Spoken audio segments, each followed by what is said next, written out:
Hello guys, welcome back to Super Guy Boy Show, and today this is our first video on the JoJo lands, and I am actually very excited because I get to finally talk about this part, but unfortunately I can't talk about the entirety of the part itself, but instead a chapter review on chapter 9. Now of course, just in case some people might do this, please read chapter 9 before watching this video because I'm gonna mention some very major spoilers and just giving my opinions and ratings, and yeah, so make sure to read the chapter before coming back to this video.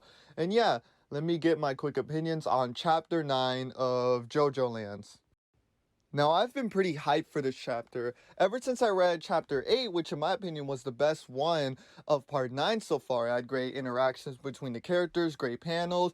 Dragona and Usagi are two of my favorite characters of part 9 so far, as well as the ending. The ending left so much to keep you intrigued of what's going to happen next, like the lava rock, the watch, like where did it go, and as well the cat's heads that came out of the bag, and wondering like what's the next enemy they're gonna fight. And honestly, all of that and waiting just like 50 days after I read that chapter, wondering what's gonna happen next, and finally reading this chapter, if I had to give a brief synopsis, I thought this chapter was kind of disappointing. Now, I'm not gonna say this chapter was trash or anything, but compared to the other chapters that we've gone so far of part 9, I think this is by far the weakest one. There's definitely great stuff in there, as well as some parts I actually do like. First off is Dragon and Usagi's friendship. I actually like their friendship so far. It kind of has this thing to it that reminds me of Josuke and Okuyasu's relationship. It just has this natural feel to it. Not exactly not exactly like too realistic, but it has something that feels fun to see them interact in a way. I don't know how to describe it, but it just has that same feel as like Okuyasu and Josuke's relationship, as well as the new information about the lava rock. I kind of like this idea that it's this thing that can manipulate other people's stands without them even noticing. This thing is reminding me of something like the Walleyes or the Saint's Corpse, kind of like this supernatural thing that kind of connects everything and is like in the center of the entire part in general. It just adds more and more of the world building that Rocky has been doing since part 7. And honestly, I think it's one of the things that makes part 9 such a weird part, is that kind of like the beginning parts of part 8, you're just wondering what is next, like what is going to be the next thing that's going to happen in JoJo Lands.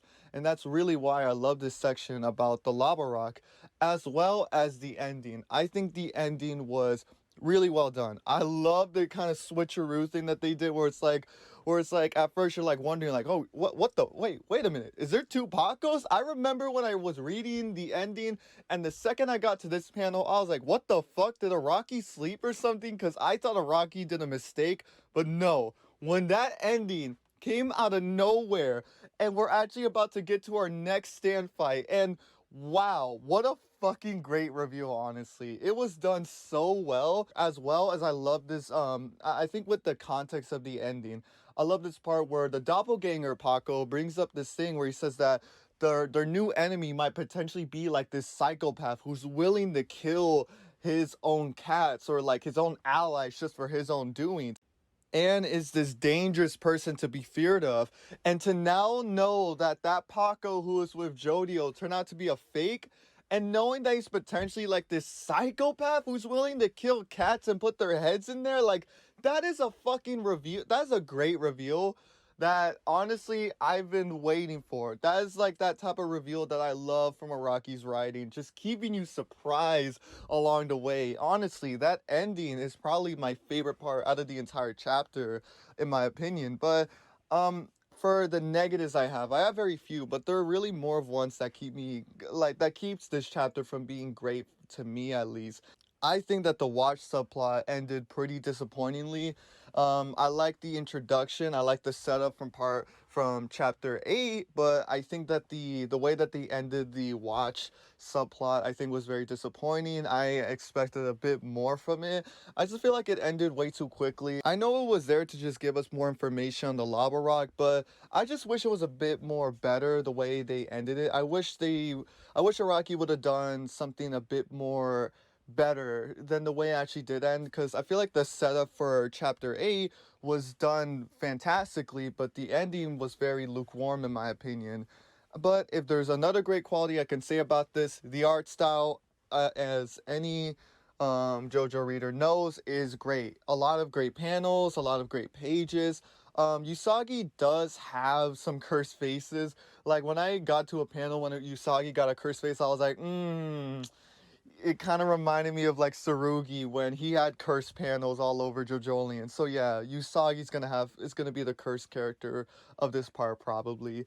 But yeah, I thought that this chapter was fine in my opinion. I didn't think it was that great. I definitely like other chapters better than this one, but I think for what it is, it's pretty okay. I think that there's definitely great information, and as well, that reveal at the end I thought was great. Definitely one of my favorite moments of this part so far. But yeah, definitely liked it. If I had to give it a rating, I would give it like a 5. It's closer to a 6 than a 4, but yeah, it's closer to a 6, so it's like a 5 so far. And yeah, hopefully I enjoyed this video. What was your thoughts on this brand new JoJo Lands part chapter? And yeah, have a wonderful day, and yeah, see ya.